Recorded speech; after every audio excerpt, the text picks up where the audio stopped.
মালদা জেলা পুলিশের উদ্যোগে রবিবার সাত সকালে মালদায় হয়ে গেল গৌড় মালদা ম্যারাথন 2025।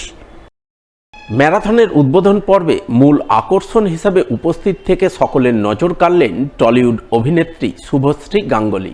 এছাড়া উপস্থিত ছিলেন জেলা শাসক নিতিন সিংহানিয়া, জেলা পুলিশ সুপার প্রদীপ কুমার যাদব সহ অন্যান্যরা।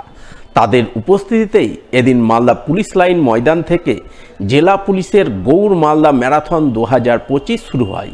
মহিলা পুরুষ উভয় বিভাগে আয়োজিত ম্যারাথনে বহু প্রতিযোগী অংশগ্রহণ করেন।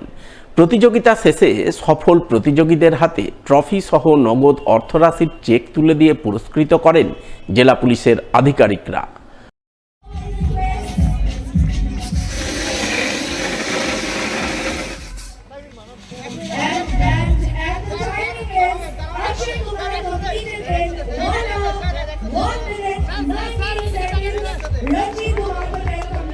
আপনারা প্লিজ রেডি হয়ে যান।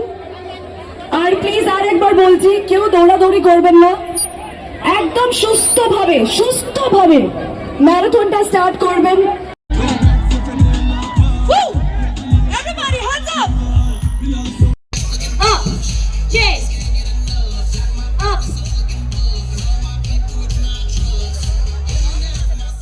ইংরেজবাজার পৌরসভার চেয়ারম্যান কৃষ্ণেন্দু চৌধুরীকে হুমকি ফোনের ঘটনায় মালদার কালিয়াচক থেকে গ্রেপ্তার কালিয়াচকের এক মোবাইল সিম কার্ড ব্যবসায়ী।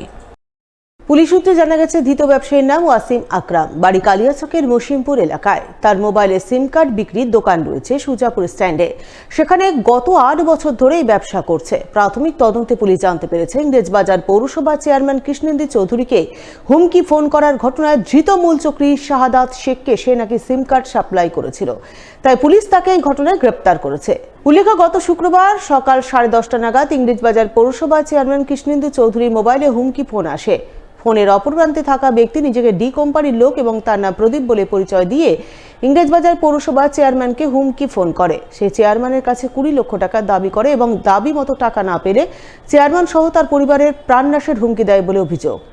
এই ঘটনা তদন্তে নেমে শনিবার মালদা জেলা পুলিশ ঘটনার মূল চক্রী সহ মোট 5 জনকে পাকড়াও করে বলে খবর। ধৃত 5 জনের মধ্যে একজন রয়েছেন ঘটনার মূল চক্রী, তার নাম শাহাদাত শেখ, বাড়ি ইংরেজবাজার থানার কমলাবাড়ি নিউ যদুপুর এলাকায়। এছাড়াও এই ঘটনায় পুলিশ কালিয়াচকের মসিমপুর থেকে মোবাইলের সিম কার্ড ব্যবসায়ী ওয়াসিম আকরামকে গ্রেপ্তার করে বলে খবর। প্রাথমিক তদন্তে পুলিশ জানতে পেরেছে, ইংরেজবাজার পৌরসভার চেয়ারম্যান কৃষ্ণেন্দু চৌধুরীকে হুমকি ফোন করার ঘটনায় মূল চক্রী শাহাদাত শেখকে সে সিম কার্ড সাপ্লাই করেছিল। যদিও পুলিশের এই দাবি মানতে নারাজ ধৃত ওয়াসিম আকরামের পরিবারবর্গ সহ পাড়া প্রতিবেশীরা।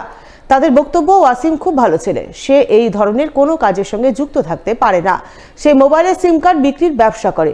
কে তার কাছে সিম কার্ড নিয়ে কি করলো তার জন্য ওয়াসিমকে গ্রেপ্তার করা ঠিক নয়। পুলিশের উচিত ঘটনার সঠিক তদন্ত করে প্রকৃত দোষীকে গ্রেপ্তার করা। বলছি যে ওকে পুলিশ গ্রেপ্তার করেছে, মূলত মালদার তৃণমূল নেতাকে ফোনে হুমকি এবং টাকা চাওয়ার অভিযোগ উঠেছিল। এই অভিযোগে পুলিশ গ্রেপ্তার করেছে। কি মনে হচ্ছে এই ঘটনা কি সত্যি? এর সঙ্গে না, সত্যি না, ওর সঙ্গে জড়িত না। ও আপনার আগে থেকেই সিমের কাজ করে, ও ডিলারশিপ সিমের। ওর কাছে সিম নিয়ে গিয়ে কেউ কিছু কথা বলে, ও কিছু নেই, এটাতে ও কিছু করতে পারবে না। ও ডিলারশিপ সিম বেচাই কাম ওর। বলছি কতদিন ধরে সিমের দোকান?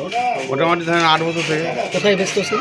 সুজাপুর, জালালপুর, কালিয়াচক, ছোটো করে সব ফ্রি করে বেড়াতো। ওটা প্যাটের ভাত করে খায়, ওটা তো কর্ম, ওটাই ওর কর্ম। হ্যাঁ, কোনো মিস্টেক ফাঁসানো হচ্ছে ওকে। তো যেটা শোনা যাচ্ছে যে শেখ শাহাদাতকে নাকি এই সিম দিয়েছিল। সিম হয়তো কিনতে পারে ওর কাছ থেকে, সাহায্য এখানে সাহায্য তো আমার কিনি না, আমার ভাইও কিনে নেবো। কাস্টমার হিসেবে হয়তো সিম কিনে নিয়ে গেছে, কাস্টমার দিয়েছে দোকান থেকে নিয়ে গেছি। কোনো বাড়ি দিয়ে বা এলাকাতে কোনো ঘটছে আর দেখিনি, আসেনি। কেমন ছেলে ছিল? কেমন ছেলে? খুব ভালো ছিল, শান্তশিষ্ট ছিল, ভালো ছিল। কেমন ছেলে? ছেলে হিসাবে খুব ভালো। তো বলছি যে ওর বিরুদ্ধে যেটা অভিযোগ, যে পুলিশ ওকে গ্রেপ্তার করেছে, মালদার তৃণমূল নেতা কৃষ্ণেন্দু নারায়ণ চৌধুরীকে ফোনে হুমকি এবং টাকা চাওয়ার অভিযোগ উঠেছিল। এই অভিযোগে পুলিশ ওকে গ্রেপ্তার করেছিল। কি মনে হচ্ছে, ও কি এর সঙ্গে যুক্ত থাকতে পারে? আমার মনে হচ্ছে এই ধরনের ছেলে এই সমস্ত কাজে আমার মনে হচ্ছে যে মানে যুক্ত নেই। ওকে মনে হয় যে বাই মিস্টেক হয়তো সিম বিক্রি করে, মানে আগে থেকেই দেখি সিমের কাজ করে। তো ওর কাছ থেকে সিম নিয়ে গিয়ে কেউ যদি এরকম ধরনের প্রোপাগান্ডা মানে করে থাকে, তাহলে দোষীকেই ধরুক আর নির্দোষকে মানে ওকে রিলিভ করা হোক, ছাড়া হোক।